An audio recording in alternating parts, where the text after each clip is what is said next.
Hello दोस्तों, तो कैसे हो यार आप लोग। आशा करते हैं आप लोग मस्त होंगे। तो जैसा कि यार हम लोग क्लास 12 फिजिक्स का चैप्टर नंबर 1 वैद्युत आवेश तथा क्षेत्र इसको हमने स्टार्ट किया था। तो ये आज इसका लेक्चर नंबर 2 वीडियो है। ठीक है, लेक्चर नंबर 2 है जिस पे आज हम क्या बात करेंगे, कूलाम का नियम, कूलाम्स लॉ क्या होता है। ठीक है, 5 नंबर का एग्जाम में पूछा जाता है और बहुत ज़्यादा इंपॉर्टेंट टॉपिक है कूलाम्स लॉ, कूलाम का नियम। ठीक है, देखो जो पहला वीडियो इसके पहले वाला वीडियो था उस पे हमने इस चैप्टर के जितने बेसिक पॉइंट थे उनको कवर किया था। ठीक है, जिसने अगर वो वाली क्लास नहीं देखी, वो वाला वीडियो नहीं देखा, तो डिस्क्रिप्शन में प्लेलिस्ट है क्लास 12 फिजिक्स की, वो वाला वीडियो आप लोग जाके देख सकते हो। ठीक है, तो ये लेक्चर नंबर 2 दूसरा वीडियो है आपका, जिस पे क्या देखेंगे, कूलाम का नियम, और एकदम मस्त बेहतरीन तरीके से। ठीक है, तो यार भाई क्या करो, आप लोग कॉपी पेन निकाल के बैठ जाओ और जो जो आपको बताते चले आप लोग समझते चलना, एकदम आसानी से समझेंगे कूलाम का नियम, कूलाम्स लॉ आपका क्या होता है। ठीक है, तो कॉपी पेन निकाल लो, चलो शुरू करते हैं कूलाम का नियम। ठीक है, तो अब चलो भैया एकदम मस्त तरीके से समझते हैं कूलाम का नियम, कूलाम्स लॉ आपका क्या होता है। ठीक है, तो यहाँ पे हेडिंग लगी है कूलाम का नियम, कूलाम्स लॉ। क्या है ये नियम, तो देखो कूलाम का नियम जो है, ये कूलाम नामक एक साइंटिस्ट थे जिन्होंने अपना एक नियम दिया। ठीक है, जिन्होंने अपना एक नियम दिया और उस नियम को कूलाम का नियम कहते हैं। अब बात आती है कि इस कूलाम के नियम पे जो कूलाम नामक वैज्ञानिक या कूलाम नामक साइंटिस्ट थे उन्होंने क्या बताया, तो उसे आपको आगे समझना होगा। ठीक है, हमने यहाँ पे देखो लिखा है कि कूलाम नामक साइंटिस्ट या कूलाम नामक वैज्ञानिक ने सन 1785, कूलाम नामक वैज्ञानिक ने सन 1785 ईस्वी में दो आवेशों के बीच लगने वाले बल के सूत्र की स्थापना की, जिसे कूलाम का नियम कहते हैं। क्या कहा गया, कूलाम नामक साइंटिस्ट ने सन 1785 ईस्वी में दो आवेशों के बीच लगने वाले बल के सूत्र की स्थापना की। ठीक है, जो लगने वाला बल होता है, मान लो दो आपके पास आवेश है इस टाइप से। ठीक है, दो आवेश हो, अगर यहाँ पे जैसे Q1 हो, यहाँ पे Q2 हो, तो इनके बीच में कितना बल आरोपित होगा, उस बल F का सूत्र उन्होंने दिया, किसने, कूलाम ने। देखो कहा गया है कि कूलाम नामक वैज्ञानिक ने सन 1785 ईस्वी में दो आवेशों के बीच लगने वाले बल के सूत्र की स्थापना की और इस नियम को कूलाम का नियम कहते हैं। ठीक है, वैद्युत आवेश तथा क्षेत्र नाम है चैप्टर का। पहले ही हमने आपको वैद्युत आवेश के बारे में इसके पहले वाले वीडियो पे बताया था। तो जो कूलाम नामक साइंटिस्ट है उन्होंने किन्हीं दो वैद्युत आवेशों के बीच जो बल कार्य करता है उस बल के सूत्र की या उस बल के फॉर्मूले की स्थापना की और इस नियम को ही कूलाम का नियम कहते हैं। ठीक है, और कुछ बातें भी बताई अपने नियम पे, क्या बताया अभी सब कुछ आपको समझाएंगे। ठीक है, पहले इतना समझ गए कूलाम का नियम क्यों दिया गया, क्या है कूलाम का नियम। दो बिंदु आवेशों के बीच लगने वाले बल के सूत्र की स्थापना कूलाम नामक साइंटिस्ट ने या कूलाम नामक वैज्ञानिक ने सन 1785 ईस्वी में की और जिसे कूलाम का नियम कहते हैं। अब बात आती कूलाम ने क्या बताया अपने नियम पे, तो यहाँ से लिखते हैं कूलाम के नियम के अनुसार। क्या लिखते हैं, कूलाम, या लिख सकते हो इस नियम के अनुसार। इस नियम के अनुसार, इस नियम पे क्या बताया गया कूलाम नामक वैज्ञानिक के द्वारा, तो वो चीज़ समझते हैं। ठीक है, इस नियम के अनुसार अगर कहा गया, कूलाम नामक वैज्ञानिक ने बताया कि अगर दो बिंदु आवेश हैं आपके पास, अगर आपके पास दो आवेश है, उसी के बीच बल की उन्होंने सूत्र बताया था कि उन दोनों आवेशों के बीच जो बल लगता है उसका सूत्र क्या होता है, यही तो बताया, यही कूलाम का नियम है। तो उन्होंने क्या बताया वो चीज़ हम यहाँ पर लिखते हैं, फिर आपको समझाते हैं। उन्होंने बताया कि मान लो आपके पास कोई दो बिंदु आवेश, तो उन्होंने कहा इस नियम के अनुसार किन्हीं दो स्थिर बिंदु आवेशों, ठीक है, ध्यान समझना एकदम आसान है, किन्हीं दो स्थिर बिंदु आवेशों, स्थिर बिंदु आवेशों के बीच लगने वाला आकर्षण या प्रतिकर्षण बल, बल कैसा होगा, आकर्षण हो सकता है या प्रतिकर्षण बल हो सकता है। अभी आकर्षण बल और प्रतिकर्षण बल भी आपको समझाएंगे। तो यहाँ से लिखना है किन्हीं दो स्थिर बिंदु आवेशों के बीच लगने वाला आकर्षण या प्रतिकर्षण बल। ठीक है, आप लोग भी कॉपी पे लिखते रहो, अभी पूरा समझा देंगे। ठीक है, आकर्षण या प्रतिकर्षण बल, क्या लिखा गया, किन्हीं दो स्थिर बिंदु आवेशों के बीच लगने वाला आकर्षण या प्रतिकर्षण बल उन आवेशों की मात्राओं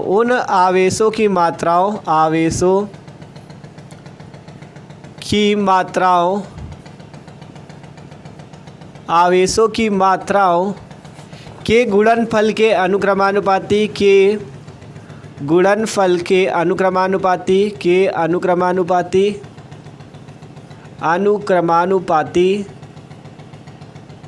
तथा उनकी बीच की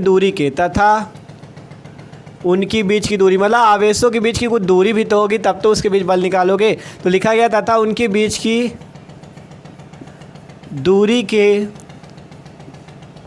दूरी के वर्ग के व्युत्क्रमानुपाती होता है, के वर्ग के व्युत्क्रमानुपाती होता है। यही नियम है कूलाम का नियम, व्युत्क्रमानुपाती होता है। ठीक है, इसे इन्वर्टेड कामा पे बंद कर देते हैं, फिर आपको पूरा समझाते हैं। तो पढ़ लो एक बार। पहले कहा गया कूलाम के नियम के अनुसार किन्हीं दो स्थिर बिंदु आवेशों के बीच लगने वाला आकर्षण या प्रतिकर्षण बल उन आवेशों की मात्राओं के गुणनफल के अनुक्रमानुपाती तथा उनके बीच की दूरी के वर्ग के व्युत्क्रमानुपाती होता है।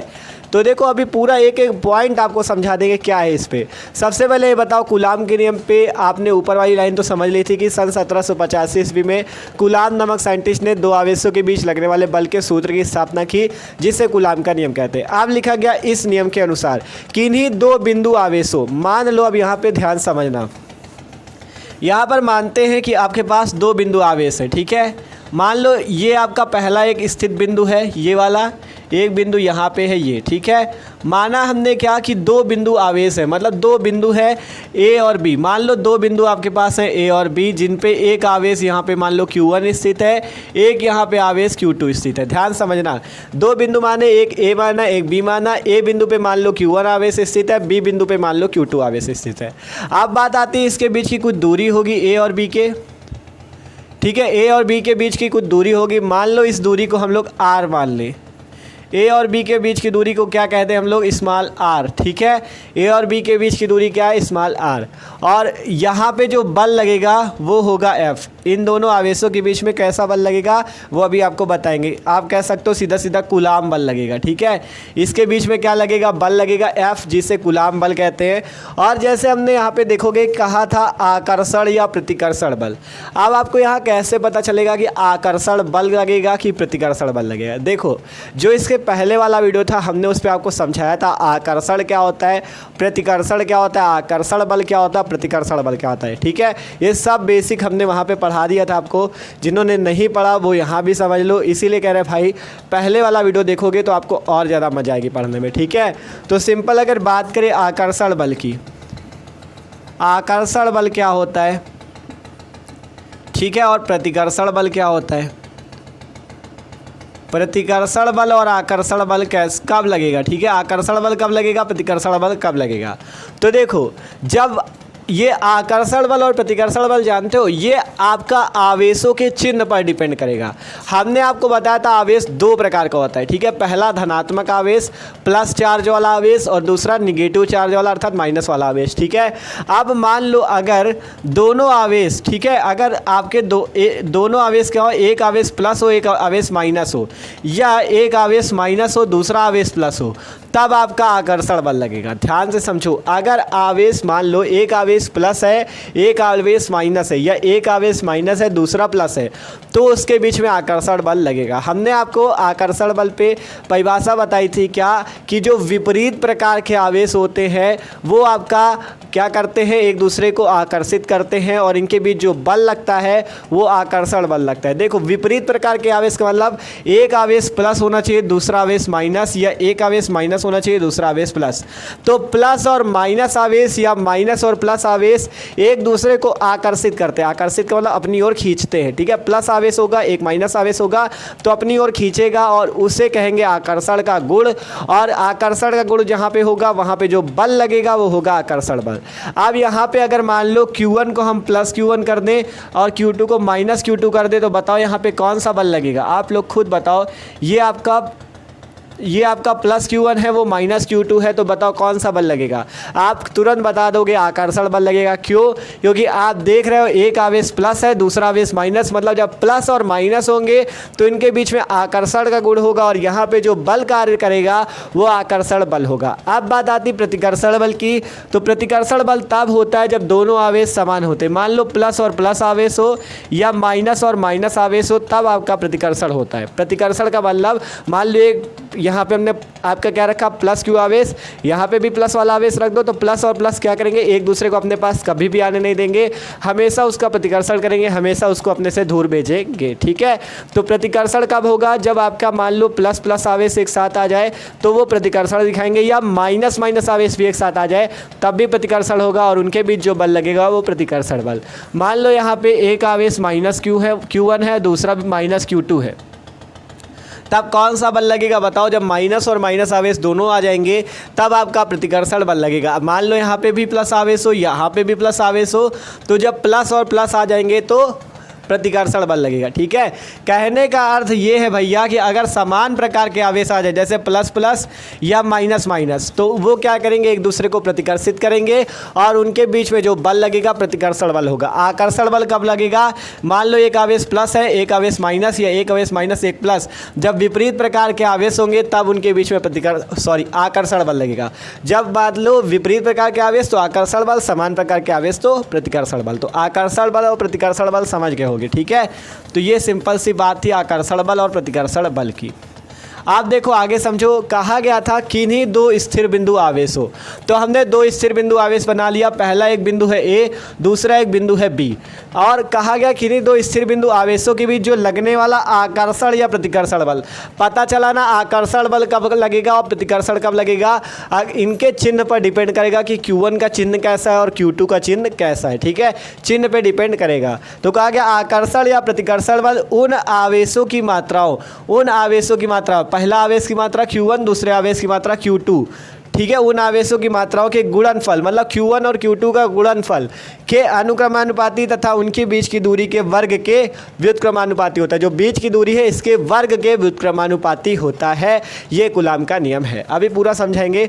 पहले देखो इतना जैसे आपने लिख लिया कि किन्हीं दो स्थिर बिंदु आवेशों के बीच लगने वाला आकर्षण या प्रतिकर्षण बल उन आवेशों की मात्राओं अर्थात Q1 और Q2 के गुणनफल के अनुक्रमानुपाती तथा उनकी बीच की दूरी r के वर्ग के व्युत्क्रमानुपाती होता है। ठीक है, तो इसके नीचे थोड़ा सा जो आपने यहाँ पे किया है कि आपने दो बिंदु आवेश माने A और B, तो वो चीज़ यहाँ पे लिख देते हैं। देखो पहले, ठीक है, जो चीज़ आपने चित्र में बनाया यहाँ पे लिखते हैं माना दो बिंदु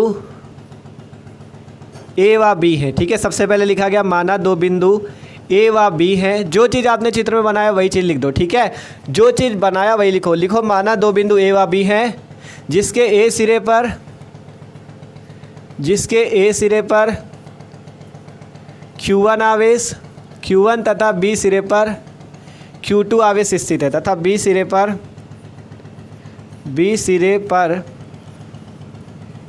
Q2 आवेश उपस्थित है। ठीक है, A सिरे पर Q1 आवेश, B सिरे पर Q2 आवेश उपस्थित है।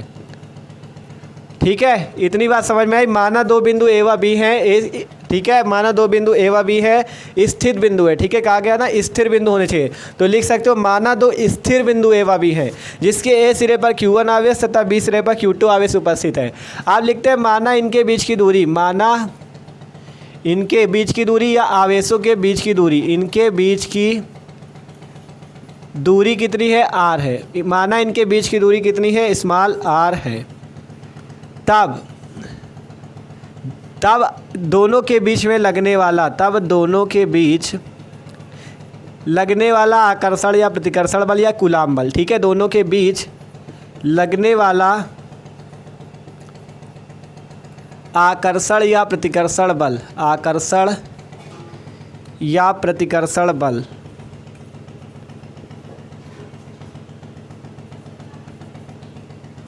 ठीक है, आकर्षण या प्रतिकर्षण बल कर देना डैश आगे।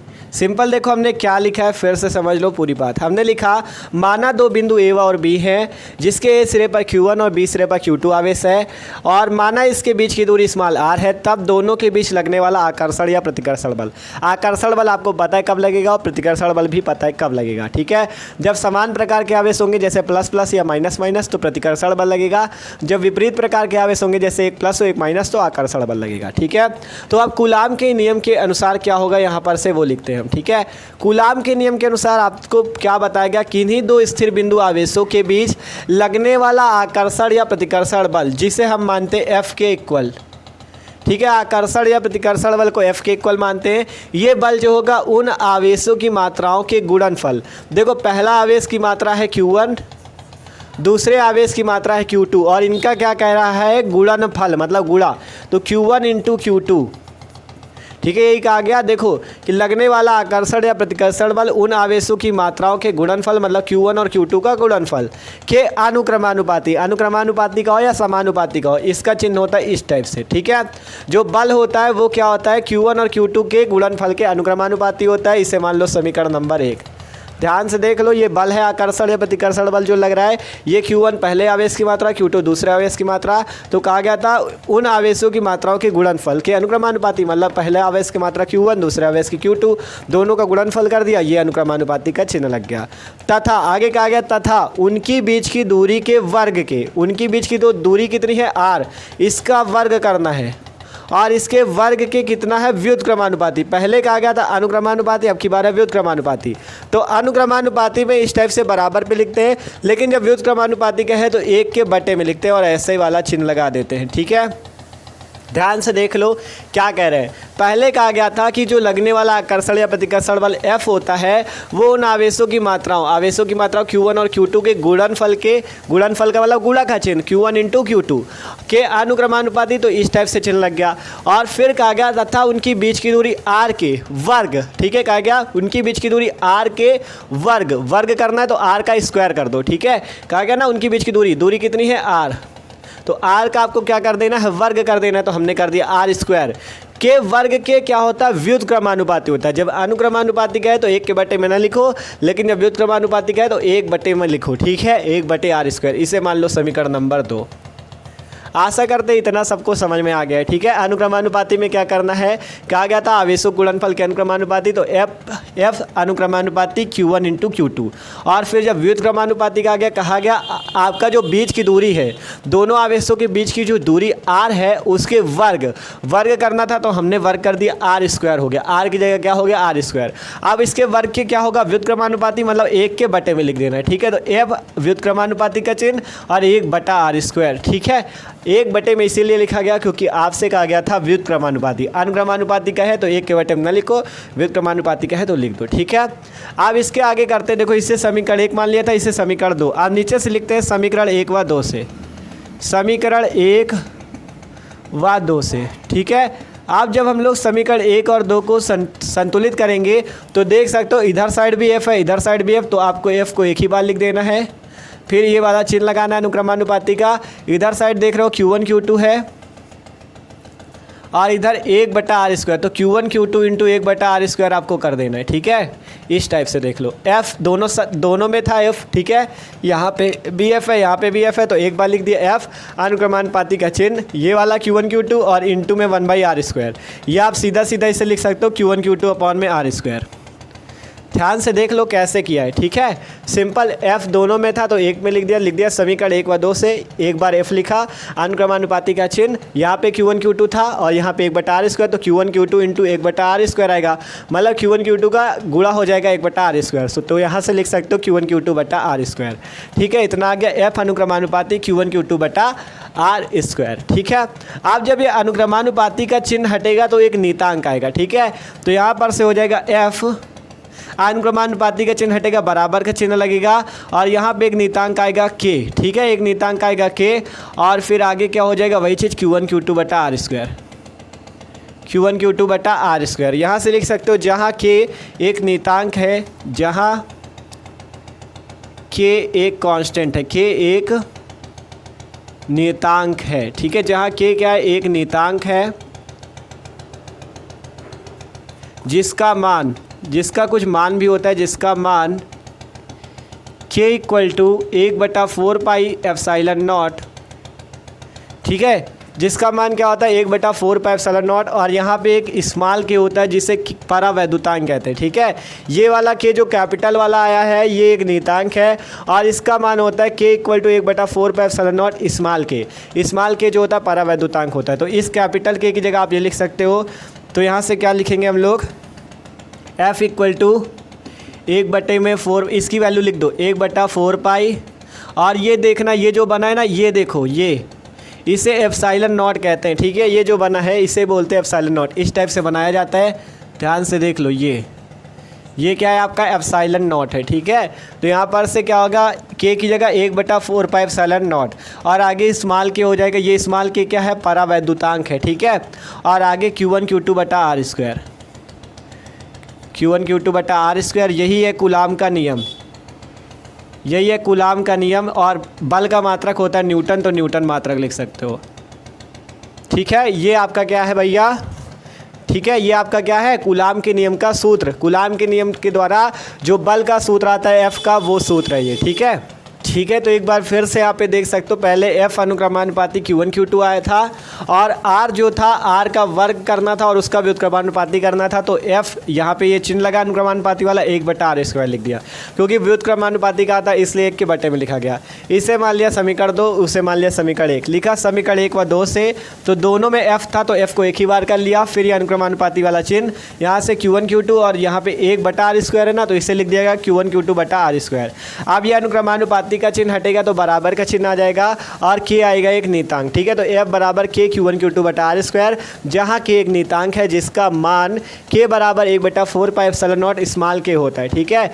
तो यहाँ पे हमने इसकी वैल्यू लिख दी क्या, 1/4 pi epsilon nought small k Q1 Q2 बटा R स्क्वायर। चाहो तो आप यहाँ पे लिख भी देना नीचे कि जहाँ, ठीक है, जहाँ स्मॉल k आपका क्या है, ये आपका परावैद्युतांक है, ये आपका क्या है परावैद्युतांक है।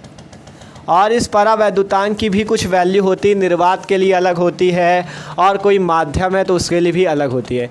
तो वो भी अभी आपको आगे बताएंगे, पहले इतना समझ लो फिर आपको आगे भी बताएंगे कि आपको इस के का मान कैसे रखना है, ठीक है। पहले एक बार फिर से कूलाम का नियम देखो।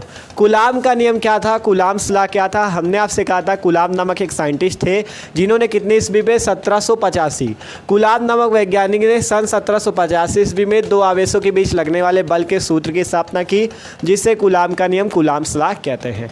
फिर कहा गया इस नियम के अनुसार किन्हीं दो स्थिर बिंदु आवेश, तो हमने दो बिंदु आवेश तुरंत ले लिए, ठीक है। ये देख सकते हो, एक बिंदु ए, दूसरा बिंदु बी, और ये बिंदु कैसे स्थिर है और इस पर Q1 आवेश, इस पर Q2 आवेश। तो हमने कहा किन्हीं दो स्थिर बिंदु आवेशों के बीच लगने वाला आकर्षण या प्रतिकर्षण बल, जो इनके बीच में आकर्षण या प्रतिकर्षण बल लगेगा वो उन आवेशों की मात्राओं के गुणनफल के अनुक्रमानुपाती। तो पहला आवेश की मात्रा Q1, दूसरे आवेश की मात्रा Q2, तो जो बल F होगा वो Q1 और Q2 के गुणनफल के अनुक्रमानुपाती। तो यहाँ पे अनुक्रमानुपाती का चिन्ह और Q1 और Q2 का हमने कर दिया गुणा। फिर कहा गया तथा, यहाँ कहा गया अनुक्रमानुपाती तथा उनकी बीच की दूरी, उनकी जो बीच की दूरी, देखो हमने इनके बीच की दूरी भी मान ली कि जो Q1 और Q2 के बीच की दूरी वो है स्मॉल r, उस बीच की दूरी के वर्ग के व्युत्क्रमानुपाती अर्थात F, ये आपका अनुक्रमानुपाती का चिन्ह 1/R स्क्वायर, इसे माना समीकरण 2, ठीक है। तो ये है आपका कूलाम का नियम। आप खुद बता सकते हो कि इन्हीं दो स्थिर बिंदु आवेशों के बीच लगने वाला आकर्षण या प्रतिकर्षण बल उन दोनों आवेशों की मात्राओं के गुणनफल, गुणनफल का मतलब गुणा के अनुक्रमानुपाती या अनुक्रमानुपाती का चिन्ह तथा उनकी बीच की दूरी r के वर्ग, वर्ग करने को कहा तो वर्ग किया, वर्ग के कितना व्युत्क्रमानुपाती, और व्युत्क्रमानुपाती का समझे रहना 1 के बटे में लिखना, ठीक है, 1/R स्क्वायर, फिर लिखो समीकरण 1 व 2 से, ठीक है। पहले ये भी लिख देना, जो चीज़ आपने चित्र में बनाया था वही लिखा। माना दो बिंदु A व B है जिसके ए सिरे पर Q1 तथा बी सिरे पर Q2 आवेश स्थित है, माना इसके बीच की दूरी r है, तब दोनों के बीच लगने वाला आकर्षण या प्रतिकर्षण बल यहाँ से आगे से लिख देना F अनुक्रमानुपाती Q1 Q2, F अनुक्रमानुपाती 1/R square, समीकरण 1 व 2 से F अनुक्रमानुपाती Q1 Q2 बटा R स्क्वायर। फिर जब अनुक्रमानुपाती का चिन्ह हटा तो F बराबर K Q1 Q2 बटा R स्क्वायर, जहाँ K एक नियतांक है जिसका मान K equal to 1/4 pi epsilon nought K होता है, ठीक है, 1/4 पाई एप्सिलॉन नॉट K होता है, जहाँ K क्या है परावैद्युतांक है, ये वाला के, ठीक है, ये वाला के अलग है, ये वाला के अलग था, ठीक है। अब आपका इस के का अब आगे ज़रूरत नहीं पड़ेगी, आपको इसी के को आगे लेके चलना है, ठीक है। तो इस वाले के को याद रखना, ये के आपका क्या है, ये है परावैद्युतांक, ठीक है। तो अब क्या करो आप लोग भैया, इसका ले लो स्क्रीनशॉट। ये जो आगे इतना फॉर्मूला आया है ना यहाँ तक, ये वाला, ये जो कूलाम का नियम का फॉर्मूला है सूत्र का, बल के सूत्र का, इसको हम आगे लिख के आपको जो आगे कुछ पॉइंट हैं, ठीक है, जैसे 1/4πε0 का मान है वो भी आपको पूरा बता देते। तो इसका स्क्रीनशॉट कर लो सब लोग।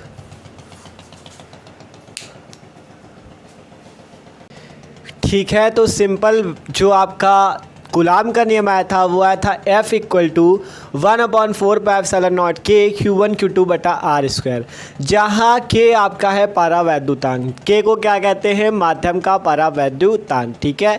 के आपका क्या है, परावैद्युतांक। और ये जो आपका ये छोटा सा लिखा हुआ है ε0, इसे पढ़ते ε0 भी पढ़ सकते हो या ε0 भी पढ़ सकते हो। और ये होता क्या है, इसे बोलते हैं निर्वात की वैद्युतशीलता। इसे क्या बोलते हैं, निर्वात की वैद्युतशीलता बोलते हैं, ठीक है। इसे पढ़ा क्या जाता है, ε0। और ये है क्या चीज़, निर्वात की वैद्युतशीलता। और के क्या है, परावैद्युतांक।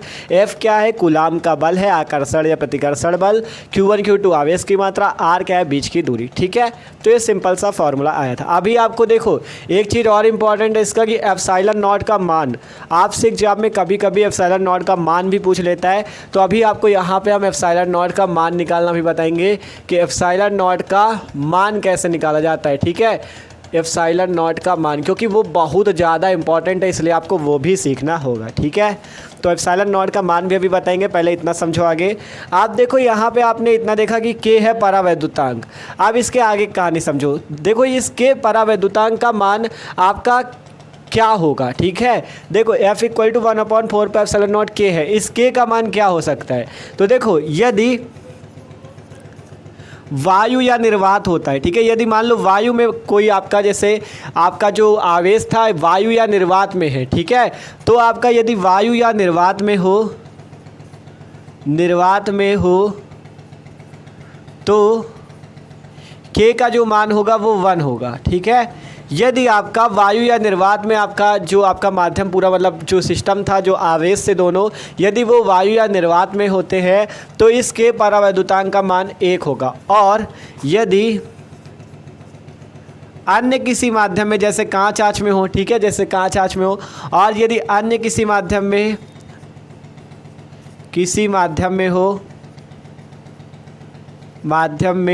हो तो के का मान 1 से अधिक होगा। ये चीज़ आपको याद रखना है, ठीक है। के का मान 1 से अधिक होगा,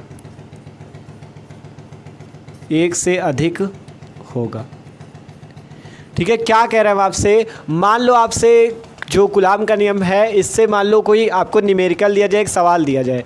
आप सवाल में मान लो आपसे कहा जाए कि ये आपका जो दोनों आवेश है वायु या निर्वात में स्थित है, तो जब ये वाला फॉर्मूला लगाओगे आप, ये वाला सूत्र, तो आपको इसमें के का मान क्या रखना है, 1। अगर वायु या निर्वात में क्वेश्चन में कह दिया जाता है तो आपको वायु या निर्वात के लिए के का मान 1 रखना है, इसलिए याद रखना है। और यदि मान लो आपसे कहा जाए कि और किसी माध्यम में स्थित है तो उसके लिए आपको उस सवाल में आपको के का मान खुद दिया जाएगा कि के का मान कितना है। और ये याद रखो कि यदि अन्य कोई माध्यम है तो के का मान 1 से अधिक होता है, ठीक है। और वायु या निर्वात है तो के का मान 1 होता है। सिंपल सी बात है, यदि वायु या निर्वात में वो आपके दोनों आवेश स्थित हो तो उसके लिए के परावैद्युतांक जो है इसका मान 1 होता है। और यदि अन्य कोई माध्यम हो तो के का मान 1 से अधिक होता है। अब यहाँ से लिखते हैं यदि आपका वायु या निर्वात हो तो, यदि वायु या निर्वात है तो, वायु या निर्वात है तो, ठीक है। यदि वायु या निर्वात होगा तो यहाँ से के का मान क्या हो जाएगा, 1। तो सूत्र अब क्या आ जाएगा नीचे से, F = 1/4πε0 Q1 Q2 बटा r²। अब ये सूत्र आ जाएगा, ठीक है। यदि वायु या निर्वात होगा तो के का मान क्या हो जाएगा, 1 हो जाएगा। के का मान क्या हो जाएगा, 1 हो जाएगा। तो F = आ जाएगा 1/4πε0 Q1 Q2 बटा r²। अब देखो यहाँ से लिखते हैं, यहाँ से आपका ये जो 1/4πε0 है, यहाँ से लिखते हैं, यहाँ 1/4πε0 का भी कुछ मान होता है, 1/4πε0 का भी कुछ मान होता है। इसका मान कितना होता है, 9 × 10⁹ 9 गुणे 10 की पावर 9, इसको देखो अभी बात को बताएंगे। 9 गुणे 10 की पावर 9 न्यूटन मीटर स्क्वायर प्रति कूलाम स्क्वायर। ठीक है, ध्यान से देखो भैया, न्यूटन मीटर स्क्वायर प्रति कूलाम स्क्वायर।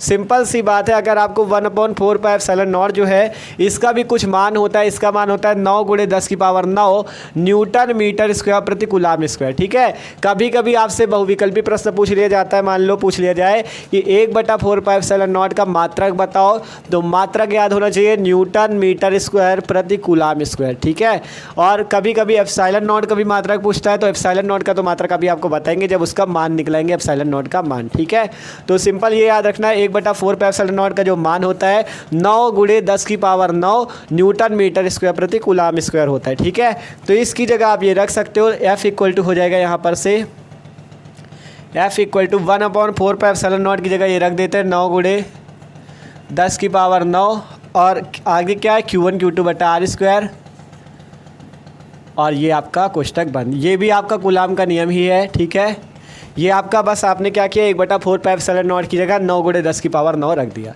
देखो जब सवाल मिलेंगे ना आगे आपको हल करने को, जब आपको सवाल कराएंगे तो उसमें मान लो आपको बल निकालने को कह दिया जाएगा, सवाल में आपको दोनों आवेश Q1 Q2 का मान पता होगा, आर का मान पता होगा, और ये जो 1/4πε0 है ये तो आपको याद ही रखना है 9 गुणे 10 की पावर 9 न्यूटन मीटर स्क्वायर प्रति कूलाम स्क्वायर होता है। और बल का मात्रक क्या होता है, बल का मात्रक होता है न्यूटन।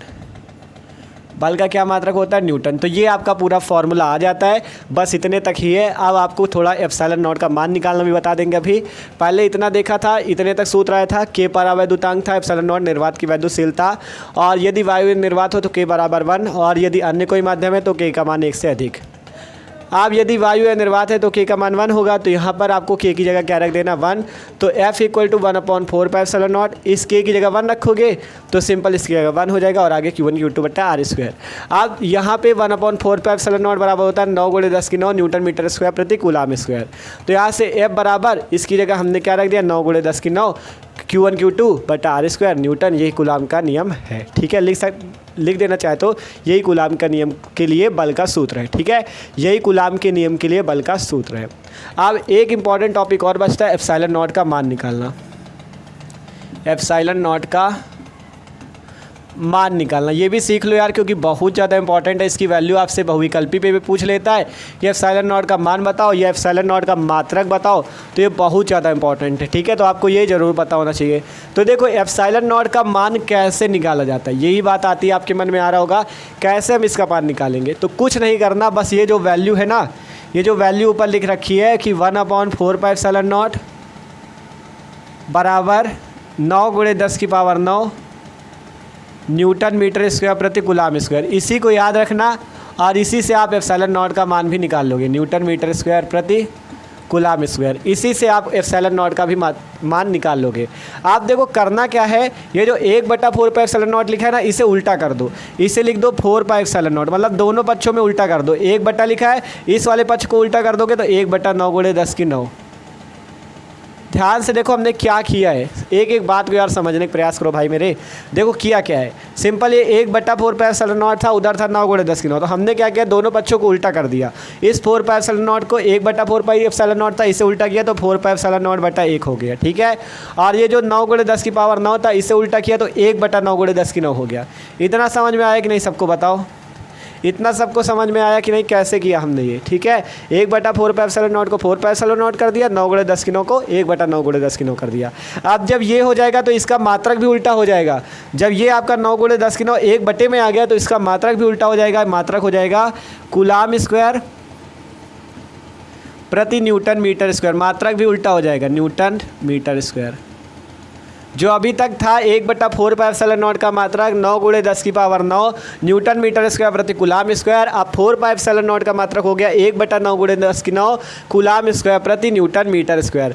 तो अगर अब आपसे कभी भी हम पूछे कि आप 1/4πε0 का मात्रक बताओ, तो आपको ये बताना है न्यूटन मीटर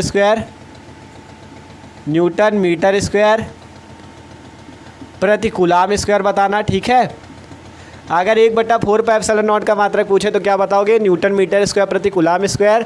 लेकिन अगर ε0 का मात्रक पूछे तो क्या बताओगे, तो यहाँ पर से देखो 4πε0, तो 4π को कुछ देर के लिए जाओ भूल, इस 4π को जाओ भूल, तो बचा क्या ε0। तो ε0 का मात्रक ये सामने लिखा हुआ है क्या, कूलाम स्क्वायर प्रति newton metre square, coulomb square प्रति न्यूटन मीटर स्क्वायर, ये होता है मात्रक ε0 का।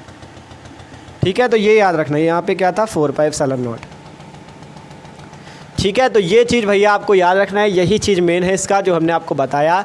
आपसे ये कंफ्यूज हमेशा रहोगे इस पे, तो आपको कंफ्यूजन हटाने के लिए हम यहाँ पे समझा दे रहे हैं। ये 1/4πε0 का मान होता है 9 × 10⁹ और मात्रक होता है न्यूटन मीटर स्क्वायर प्रति कूलाम स्क्वायर। अब जब ε0 का मात्रक पूछे तो इसका जस्ट कर दो उल्टा, तो 4πε0 बराबर 1/9 × 10⁹ और मात्रक भी उल्टा हो जाएगा कूलाम स्क्वायर प्रति न्यूटन मीटर स्क्वायर।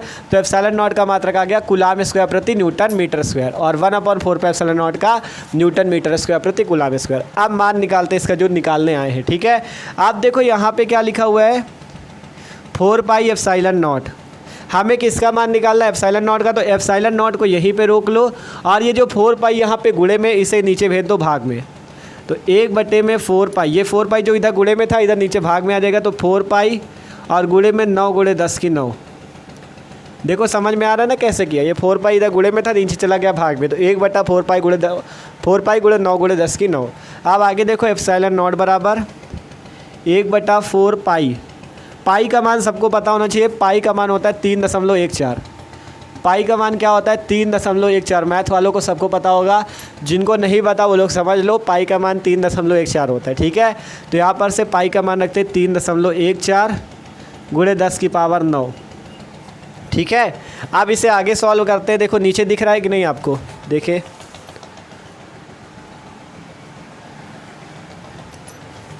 ठीक है, तो अभी आपको यहाँ पे दिखेगा नीचे लिखते हैं ε0 बराबर 1/9 × 10⁻9 था ना, ये देखो ध्यान से क्या किया, 1/4π था, पाई की जगह 3.14 रखा, 9 × 10⁻9। अब इस 4 का इस 9 से गुणा करोगे आएगा 36 गुणे 3.14 और देखो 4 का 9 से गुणा, 4 नहीं 36, 3.14 गुणे 10⁻9। अब इसे आगे सॉल्व करते हैं भैया। ठीक है, इसका मान पूरा निकालना है आपको, तो देखो क्या किया, 9 का भी गुणा किया, 9 चौक 36 केवल किया है। आप देखो अगर यहाँ पर से आप दशमलव हटाओ, 3.14 लिखा है, दशमलव ऊपर हटा सकते हो तो ऊपर 2 जीरो बढ़ा सकते हो। ठीक है, देखो ध्यान से, 1/3.14, दशमलव हटाओगे, दशमलव के बाद कितने अंक है 2, दशमलव के बाद 1 अंक ये रहा, 1 अंक ये रहा, जब 2 अंक होते तो ऊपर आप 2 जीरो बढ़ा सकते हो, सबको पता होगा ये। ठीक है, तो यहाँ से लिखते हैं ε0 बराबर, बचा ऊपर 100 बटे में कितना बचा 36 गुणे 314 और गुणे में 10⁻9। ठीक है, 100 बटे में 36 गुणे 314 गुणे 10⁻9। आप देखो यहाँ पर सॉल्व करते हैं ε0 बराबर 100 ऐसे ही है और ये 10⁻9 जो नीचे इसे भेज दो ऊपर, इसे भेज देते इधर ऊपर, तो कितना आ जाएगा 10⁻9 क्या हो जाएगा 10⁻−9। देख लो ध्यान से, ये जो आपका 10⁻9 नीचे था इसे ऊपर भेजोगे तो 10⁻−9 हो जाएगा। ठीक है, और अब क्या करो 36 का कर दो 314 से गुणा। 36 का अगर हम लोग 314 से गुणा करते हैं तो कितना आता है, देखो हमने किया हुआ था आपका। ठीक है, 36 का 314 से गुणा करने में कितना आएगा 11,304, ये आपकी वैल्यू आएगी। जब आप 36 का 314 से गुणा करोगे तो वैल्यू आएगी 11,304। ऊपर कितना हो गया 100 गुणे 10⁻−9 बटे में 11,304। ठीक है, आप क्या करते हैं, देखो इसे आगे सॉल्व करें, आगे जगह कहीं पे बची है तो देखो अब इतना हम इरेज करेंगे, तो ले लो स्क्रीनशॉट, इसकी वैल्यू आगे यहाँ पे सॉल्व करके आपको दिखाते हैं। तो इसका सब लोग स्क्रीनशॉट लो। ठीक है, सिंपल सा है, जितनी वैल्यू नीचे आई थी 100 गुणे 10⁻−9 बट्टे 11,304 उतनी लिख दिया। अब आगे सॉल्व कैसे किया जाए देखो, तो यहाँ सॉल्व करेंगे ε0 बराबर, यहाँ पे 10⁻9 है, तो यहाँ पे हम क्या करते हैं, यहाँ पे हम देखो 2 जीरो है पहले से, यहाँ पे 3 जीरो हम क्या करेंगे इस टाइप से 10⁻3 और गुणे में क्या करेंगे जो 10⁻9 है इस पर -3 जोड़ देंगे। ठीक है, वाला 10⁻3 इंटू 10⁻9 बटे में 11,304। देखो समझो अब यहाँ पे किया क्या हमने, देखो समझो क्या किया, 100 पहले से था, है 100 पहले से, 10⁻9 पहले से था, है 11,304 था पहले से है, बस हमने क्या किया 10⁻3 10⁻3।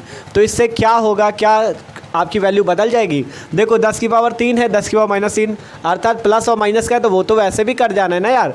तो 10 की पावर प्लस का 3 है और 10 की पावर माइनस का 3 है तो दोनों वैल्यू वैसे भी आपस में कैंसिल हो जाएंगी। ठीक है, तो हमने 10 की पावर 3 लिख लिया, 10 की पावर माइनस 3 लिख लिया। इसे आसान बनाने के लिए हमने लिखा है तो एप्सिलॉन नॉट बराबर 10 की पावर 3 का मतलब आपके जीरो कितने हैं 3, तो 2 जीरो पहले से है। आप 10 की पावर 3 का मतलब 3 जीरो और आ गए तो यहाँ पे 1 2 3 जीरो बढ़ा दिए। ठीक है, 2 जीरो पहले से थे 100 पे और यहाँ पे 10 की पावर 3 का मतलब 3 जीरो और बढ़ाने थे, बढ़ा दिया।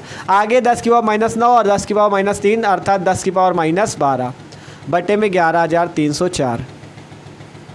ठीक है, देख लो, ध्यान समझ लो, सिंपल। यहाँ पे 10 की पावर 3 और 10 की पावर माइनस 3 इसलिए किया क्योंकि इससे कोई फ़र्क नहीं पड़ेगा। 10 की पावर प्लस का 3, 10 की पावर माइनस का 3 वैसे भी आपस में कैंसिल हो सकता है। तो यहाँ पर से क्या आया 100 गुणे में आपका कितना हो गया 10 की पावर 3 और माइनस 3, तो यहाँ पे आपका 3 जीरो है तो 3 जीरो इसके साथ लगा लिए तो 10 की पावर 5 जीरो हो गया। देख सकते हो 1 2 3 4 5 जीरो। और ये जो माइनस 3 था, माइनस 3 और माइनस 9 मिला के कितने हो गए माइनस का 12 और बट्टे में 11,304। अब एप्सिलॉन नॉट बराबर आएगा 11,304 का इस वैल्यू पे भाग दोगे जो आपका कितना लिखा हुआ है 1 लाख लिखा हुआ है। तो यहाँ पर जब इसका भाग लगाओगे तो वैल्यू आएगी 8.85। आप भाग लगा के देख लेना 11,304 का जब इस वैल्यू पे भाग दोगे तो आएगा 8.85 और आगे 10 की पावर माइनस 12। और मात्रक बताओ एप्सिलॉन नॉट का क्या होता है, वो लिखा है आपका कोने पे coulomb square, coulomb square, coulomb square प्रति न्यूटन मीटर स्क्वायर। ठीक है, कूलाम स्क्वायर प्रति न्यूटन मीटर स्क्वायर, ये होता है एप्सिलॉन नॉट का मान। ये क्या होता है भैया एप्सिलॉन नॉट का मान। ठीक है, ये होता है एप्सिलॉन नॉट का मान 8.85 गुणे 10 की पावर माइनस 12 कूलाम स्क्वायर प्रति newton metre square, coulomb square प्रति न्यूटन मीटर स्क्वायर। ठीक है, तो ये सिंपल सा इसका मात्रक होता है। अब इतना मात्रक हो गया और ये मान होता है 8.85 गुणे 10 की पावर माइनस 12। तो अब आशा करते हैं सब लोग निकाल लोगे। सिंपल बस ये वैल्यू याद रखना, यहीं पे आपको पाई का मान रख देना है देखो नीचे, और पूरा आपको केवल गुणा भाग करना है, हल कर लेना, इतना आ जाएगा। अब ये भी चीज़ भी याद रख लो, एप्सिलॉन नॉट की विमा, आपसे एप्सिलॉन नॉट की विमा पूछ ली जाती है तो आपको एप्सिलॉन नॉट की विमा कैसे निकालनी है। देखो अब आपको यहाँ पे एप्सिलॉन नॉट की विमा निकालनी है तो विमा कैसे निकाल सकते हो। ठीक है, तो आपको यहाँ पे एप्सिलॉन नॉट का मात्रक पता है कूलाम स्क्वायर प्रति न्यूटन मीटर स्क्वायर। ठीक है, इसी मात्रक से निकाल सकते हो कूलाम स्क्वायर प्रति न्यूटन मीटर स्क्वायर, इसी मात्रक से आप विमा निकाल सकते हो न्यूटन मीटर स्क्वायर। ठीक है, इसी मात्रक से आप क्या निकाल सकते हो विमा निकाल सकते हो। देखो कूलाम किसका मात्रक होता है आवेश का, आवेश पे हमने बताया था आवेश का मात्रक कूलाम होता है। ठीक है, तो आवेश का मात्रक कूलाम होता है और आवेश देखो होता है सूत्र Q बराबर I इंटू टी एक फार्मूला होता है। ठीक है, Q बराबर एक फार्मूला होता है आवेश का I इंटू टी, ये आपको याद रखना है। आवेश का एक मात्रक होता है एक फार्मूला होता है Q बराबर I इंटू टी। क्या फार्मूला होता है I इंटू टी, अर्थात कूलाम की जगह आप क्या लिख सकते हो I इंटू टी, अर्थात I का मात्रक होता है एम्पियर, अर्थात ये है धारा। ठीक है, I क्या है धारा, तो आप इससे क्या लिख सकते हो एम्पियर गुणे सेकेंड, एम्पियर गुणे सेकेंड। देखो कैसे लिखा समझते चलो तो आसान रहेगा ये। जैसे कूलाम स्क्वायर है, कूलाम किसका मात्रक होता है वैद्युत आवेश का, हमने आपको बताया था वैद्युत आवेश का मात्रक कूलाम होता है। तो वैद्युत आवेश को Q से प्रदर्शित करते हैं और इसका सूत्र होता है Q बराबर I इंटू टी, और एक फॉर्मूला हमने ये भी बताया था Q बराबर होता है N इंटू ई। दोनों फॉर्मूले याद रखना। ठीक है, Q बराबर N इंटू ई और Q बराबर I इंटू टी। I क्या होता है आपका, I होता है धारा जिसका मात्रक होता है एम्पियर, धारा का मात्रक क्या होता है एम्पियर। जैसे कितने एम्पियर की धारा आ रही है, ठीक है 4 एम्पियर 5 एम्पियर इस टाइप से। और T क्या है समय, समय का मात्रक होता है सेकेंड। ठीक है, I है धारा, धारा का मात्रक एम्पियर, T है समय, समय का मात्रक सेकेंड। तो यहाँ पर से अगर इस मात्रक को तोड़े, ठीक है इसमें मात्रक को तोड़े तो कूलाम की जगह आप क्या लिख सकते हो एम्पियर सेकेंड। ठीक है, कूलाम की जगह क्या लिख सकते हो एम्पियर सेकेंड, एम्पियर सेकेंड लिख सकते हो कि नहीं। तो एक कूलाम की जगह एम्पियर सेकेंड लिख सकते हो, स्क्वायर लगा तो स्क्वायर लगा लो, और बटे में वही चीज़ सेम रखो newton metre square, newton metre square. ठीक है। सिंपल कूलाम की जगह हमने एम्पियर सेकंड क्यों लिखा, क्योंकि कूलाम आवेश का मात्रक Q बराबर I इंटू टी होता है। I होती धारा, T होता है समय, धारा का मात्रक एम्पियर, समय का मात्रक सेकंड। तो हमने इसकी जगह कूलाम की जगह रख दिया एम्पियर सेकंड और इसका कर दिया स्क्वायर, क्योंकि स्क्वायर लगा था। नीचे वाली value same newton metre square. आप देखो जिसने 11 पे क्लास 11th पे अच्छे से पढ़ा है विमा निकालना, वो यहाँ पे निकाल लेगा। देखो एम्पियर की विमा होती ए, धारा एम्पियर की विमा होती ए, समय की विमा होती टी, ये सबको पता होगा, ठीक है। और दूरी की विमा होती एल, ठीक है, सबको पता है ना। ये किलोग्राम की विमा होती एम, ये सबको पता होना चाहिए, ठीक है। किलोग्राम की विमा होती एम, किलोग्राम या द्रव्यमान की विमा एम, और लंबाई की विमा एल, समय की विमा टी, एम्पियर धारा की विमा ए, ठीक है। ये सबको पता है ना। तो ये चीज़ें बेसिक है, क्लास 11 पे थी, ठीक है। एम्पियर की विमा होती ए, इस टाइप से आपको लिखना है, एम्पियर की विमा ए। सेकंड की विमा होती टी, ठीक है। तो आप इसे डायरेक्ट ए इंटू टी ऐसे भी लिख सकते हो, ए टी, और यहाँ पे स्क्वायर लगा तो स्क्वायर लगा लो। देखो ध्यान से, एम्पियर की विमा ए, सेकंड की विमा टी, तो ए टी लिख सकते हो, ठीक है। ए इंटू टी अर्थात ए टी, और स्क्वायर हो जाएगा इसका। बटे में न्यूटन किसका मात्रक है भैया बताओ। न्यूटन इतनी देर से बता रहा है बल का मात्रक है। और बल की विमा क्लास 11 पे हमने पढ़ी है, बल की विमा कितनी होती है, MLT-2। बल की विमा होती MLT-2, ठीक है। ये आपको थोड़ा बहुत तो याद होना ही चाहिए, जिसने पढ़ा है क्लास 11 अच्छे से उसको तो पता ही होगा बल की विमा। देखो न्यूटन क्या है, बल का मात्रक, तो बल की विमा होती है MLT-2। और मीटर है लंबाई, एक लंबाई क्या होता है L, ठीक है। लंबाई किसका मात्रक, लंबाई का मात्रक क्या होता है मीटर, तो ये मीटर किसका मात्रक है, लंबाई का। तो लंबाई, एक लंबाई की होती है L, तो यहाँ स्क्वायर लगा तो स्क्वायर लगा लो। देखो ध्यान से क्या किया, सबसे पहले एम्पियर सेकंड, एम्पियर की होती ए, सेकंड की टी, तो ए टी और स्क्वायर लग गया। न्यूटन क्या है, बल का मात्रक, बल की विमा होती है MLT-2। मीटर क्या है, लंबाई का मात्रक, एक लंबाई की विमा होती है L, लंबाई की विमा क्या होती है L, स्क्वायर है तो स्क्वायर लगा दो। आप सॉल्व करो इसे, तो यहाँ से क्या आ जाएगा, देखो ऊपर स्क्वायर लगा है तो स्क्वायर होने की वजह से ए स्क्वायर हो जाएगा, टी स्क्वायर हो जाएगा, और बटे में MLT-2, ठीक है, MLT-2 और L2।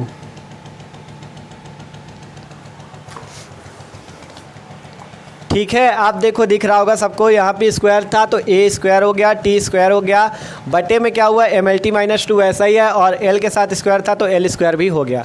आप देखो इसे आगे सॉल्व करने के लिए इतना स्क्रीनशॉट तो ले ही लिया होगा, इसे इरेज कर दे थोड़ा, ठीक है। तो इसे इरेज कर देते हैं हम, ये आपका, ठीक है। इसकी विमा आगे निकालते हैं। तो देखो यहाँ पे आपका ए स्क्वायर टी स्क्वायर है, ठीक है। यहाँ पे आगे निकाल के दिखाते क्या है, ए स्क्वायर है, टी स्क्वायर है, अपॉन में देखो एम है तो एम लिख लो, ठीक है। एम है तो एम लिख लो, और यहाँ पे एक एल है, यहाँ पे दो एल है, तो ये दोनों जुड़ जाएंगे। इसकी पावर एल की पावर 2 है, यहाँ पे एल की पावर 1 है, तो एल की पावर कितनी हो जाएगी 3, और यहाँ पे टी की पावर -2 हो जाएगी। इसे एक ही पे लिख दिया गया, ठीक है। देख लो ध्यान से क्या किया है, सिंपल एम वैसा ही है, एल यहाँ पे था, यहाँ एल की पावर 2, तो 2 और पावर में 1 मिलके, देखो इसकी पावर 1 है, इसकी पावर 2, तो 1 और 2 मिलके हो गया 3, और टी -2 ऊपर A2 T2, ठीक है। आगे सॉल्व करो इससे। आप देखो एम नीचे है प्लस का, ऊपर जाएगा एम हो जाएगा -1, ठीक है। एम नीचे, इसकी पावर में क्या है 1 है, इसकी पावर में कुछ नहीं लिखा तो 1 ही तो है। यहाँ नीचे प्लस का 1 है, ऊपर जाएगा -1, और यहाँ पे एल प्लस का 3 है तो ऊपर जाएगा -3, टी -2 है, ऊपर जाएगा +2, और आगे A2 T2। देख लो ध्यान से, सिंपल ये A2 T2 या A स्क्वायर T स्क्वायर इसी टाइप से लिखा है। यहाँ पे जो नीचे था इसे ऊपर ले जाएंगे तो m की पावर प्लस का 1 है, ऊपर जाएगी -1, L की पावर प्लस का 3, ऊपर जाएगी -3, T की पावर -2 है नीचे, ऊपर जाएगा +2। अब आगे विमा निकालेंगे तो m की पावर -1 और L की पावर -3 और T की पावर 2 और T की पावर 2 मिलके T की पावर 4 और A2 ये आ जाएगी आपका एप्सिलॉन नॉट की विमा, एप्सिलॉन नॉट की विमा। ये क्या आ गई भैया, एप्सिलॉन नॉट की विमा, ठीक है। m-1 L-3 T2 और 2 मिलके T4 A2, ठीक है। देख लो m-1 L-3 T2 मिलके T4 और A2। ये है एप्सिलॉन नॉट की विमा। ठीक है, देख सकते हो कैसे निकाला था। कूलाम स्क्वायर प्रति न्यूटन मीटर स्क्वायर मात्रक था। कूलाम का मतलब एम्पियर सेकेंड, क्योंकि कूलाम क्यू बराबर होता है और आवेश होता है क्यू। ठीक है, तो क्यू बराबर आई इंटू टी, आई है धारा तो एम्पियर मात्रक, टी है सेकेंड। तो ठीक है, ये वाला फॉर्मूला बस याद रखना, क्यू इंटू आई इंटू टी, आई है एम्पियर और टी है सेकंड। ठीक है, मतलब आई धारा टी समय तो सेकंड, तो एम्पियर सेकंड का स्क्वायर हो गया, न्यूटन और मीटर स्क्वायर। फिर एम्पियर की विमा होती ए और सेकंड की विमा होती टी, स्क्वायर कर दिया। न्यूटन है बल तो M L T minus two, बल की विमा क्या होती है M L T minus two, ये हमने पढ़ रखा है। और कार्य की विमा होती है M L two T minus two. ठीक है, ये सब आपने पढ़ा है क्लास 11 पे। और मीटर स्क्वायर है तो मीटर की विमा होती है एल, स्क्वायर लगा तो एल स्क्वायर। आगे सॉल्व करोगे M minus one, L minus three, T four, A two आ गया। तो हमेशा याद रखो एप्सिलॉन नॉट की विमा क्या है, एप्सिलॉन नॉट का मात्रक क्या है, क्योंकि इनसे ऑब्जेक्टिव क्वेश्चन में पूछा जाता है। और मात्रक जरूर याद रखना। ठीक है, मात्रक, विमा और सूत्र तो समझ ही गए थे, कूलाम का नियम। ठीक है, तो आशा करते क्लास लंबी थी, पहली क्लास थी। ठीक है, मतलब दूसरी क्लास थी, पहली क्लास पे तो हमने सारे बेसिक क्लियर किए थे, ये आकर्षण क्या है, प्रतिकर्षण क्या है, वैद्युत आवेश क्या है, उसका सूत्र क्या है, वो सब चीज़ें हमने पढ़ा था। ठीक है, तो आशा करते सबको इस क्लास में मज़ा आया होगा। ठीक है, मेहनत लगी, कम से कम 30-40 मिनट की क्लास हो चुकी है। ठीक है, तो यार भाई वीडियो अच्छा लगा हो तो लाइक कर लो, और चैनल पर ना हो तो सब्सक्राइब कर लो यार, और दोस्तों के साथ भी वीडियो को शेयर करो, जिससे उनकी भी पढ़ाई यार अच्छी हो सके। जब ज़्यादा से ज़्यादा बच्चे पढ़ेंगे तो पढ़ाने में भी मज़ा आएगा। तो सबको यार वीडियो को शेयर करो, बताओ भैया मस्त तैयारी करा रहे हैं। डिस्क्रिप्शन में प्लेलिस्ट आपको मिल जाएगी क्लास 12 फिजिक्स की, उस पर जाके आप और भी वीडियो देख सकते हो। केमिस्ट्री की भी तैयारी चल रही। ठीक है, ये नहीं केवल फिजिक्स की, केमिस्ट्री की भी चल रही। केमिस्ट्री का पहला पार्ट हमने कंप्लीट भी करा दिया है, विलियन वाला। आप जाओ चैनल पे, चैनल को सब्सक्राइब कर लो और डेली का डेली पढ़ाई करो अपनी। डेली वीडियो आएंगी आपकी फिजिक्स की भी, केमिस्ट्री की भी। ठीक है, तो मिलते हैं इसके लेक्चर नंबर 3 पे। आशा करते हैं सबको समझ में आया होगा, तो कमेंट करके ज़रूर बताना समझ में आया हो तो।